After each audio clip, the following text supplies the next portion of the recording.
Salut, bienvenue sur ma chaîne. Aujourd'hui, je vais parler d'un objectif qui, à mon avis, est le meilleur objectif de la série Fuji. Je vais te dire pourquoi le 56 mm f1.2 est un objectif absolument incroyable.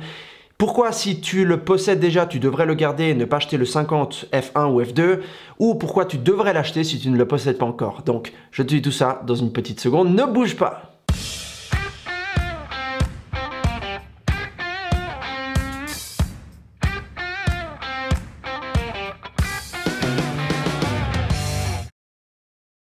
Donc du coup, qu'est-ce qu'il y a de si fantastique ce 56 mm f1.2?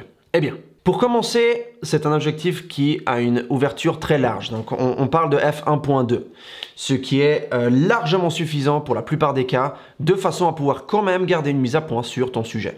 C'est un objectif que j'utilise principalement pour les mariages. Pendant cette vidéo, je vais te montrer beaucoup d'exemples de l'utilisation de cet objectif dans des mariages. J'en ai vraiment beaucoup, donc je vais te montrer des exemples.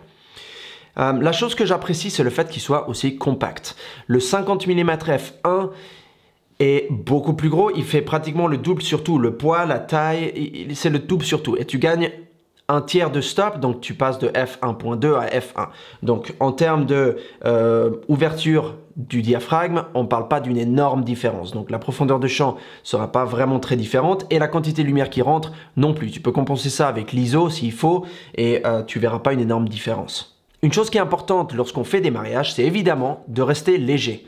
Léger, d'avoir des appareils qui ne soient pas trop gros, qui ne soient pas trop lourds, qui ne soient pas trop encombrants et qui ne soient pas trop visibles. Parce qu'au jour d'aujourd'hui, je ne me balade plus avec les gros DSLR qui prennent une énorme place sur le côté ou ici devant et qui crient « Je suis le photographe, je suis en train de te faire une photo ». Mon but, c'est d'être le plus discret, le plus photo-volé que possible et de ne pas me faire remarquer lorsque je fais des photos. C'est là qu'on fait les meilleures photos. Quand on est à l'église, par exemple, et qu'on veut photographier des détails, par exemple des gens qui pleurent ou qui ont des émotions, qui sourient, etc. Et on veut quelque chose qui soit très bon en faible luminosité. Donc le f1.2, c'est une ouverture qui permet de faire ça. Alors d'habitude, moi je shoot entre f1.4 et f2 avec cet objectif, sauf quand j'arrive au moment de la soirée, où d'habitude, en général, au 97% des cas, les mariés ne pensent pas au fait qu'il faut qu'il y ait suffisamment de lumière. Donc ils veulent qu'il y ait ce mood, cette ambiance qui soit vraiment sympa. Ce qui est vrai, c'est sympa, mais en tant que photographe, c'est vraiment pas facile de choper des belles photos parce que le temps d'exposition, généralement, dans mon cas particulier précis, je ne descends pas à moins de 1/160e de seconde. Ça, c'est le minimum que je permets à mon appareil de descendre. Je lui laisse monter jusqu'à 12800 d'ISO s'il faut, mais il ne peut pas descendre à moins de ça pour éviter d'avoir des images qui sont floues. Le fait d'avoir, encore une fois, quelques ouvertures de plus, ça permet de gagner un petit peu sur l'ISO et d'obtenir des résultats qui sont un peu moins bruyants, qui aient un peu moins de bruit et de grains, qui, petit secret que je vous donne, peut être facilement réglé en transformant vos photos en noir et blanc. Donc si vous avez des photos qui ont trop de bruit, parce qu'il y a un ISO qui est trop haut, vous les convertissez en noir et blanc et ça devrait ajouter ce grain en noir et blanc et le rendre plus plaisant, voilà, plus acceptable. Voilà. Donc ça, c'est un petit secret pour les photos qui ont trop de grains. Voilà, retournons au 56. Donc ce 56, comme on peut le voir dans le numéro de série ici, a été produit en 2017. Donc c'était un objectif qui a été produit vers le début des objectifs Fuji.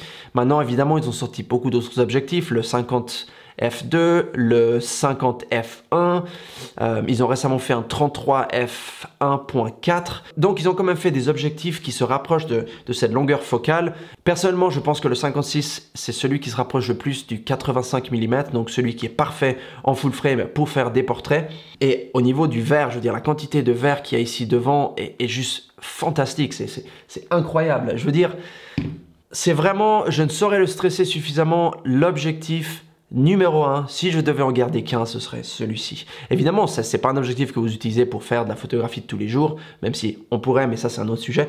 Ce n'est pas l'objectif que vous utilisez pour la photographie de rue, que vous utilisez pour du sport nécessairement. Ce n'est pas un objectif que vous allez utiliser tout au long du mariage. Il y a aussi le 23 mm, qui lui aussi est un excellent objectif, mais il a une longueur focale qui est plus wide. Pareil pour le 18 mm que j'utilisais dans mon dernier mariage, c'est plus wide, c'est parfait quand on veut prendre des groupes, quand on veut prendre plus de gens ou on veut englober plus d'actions.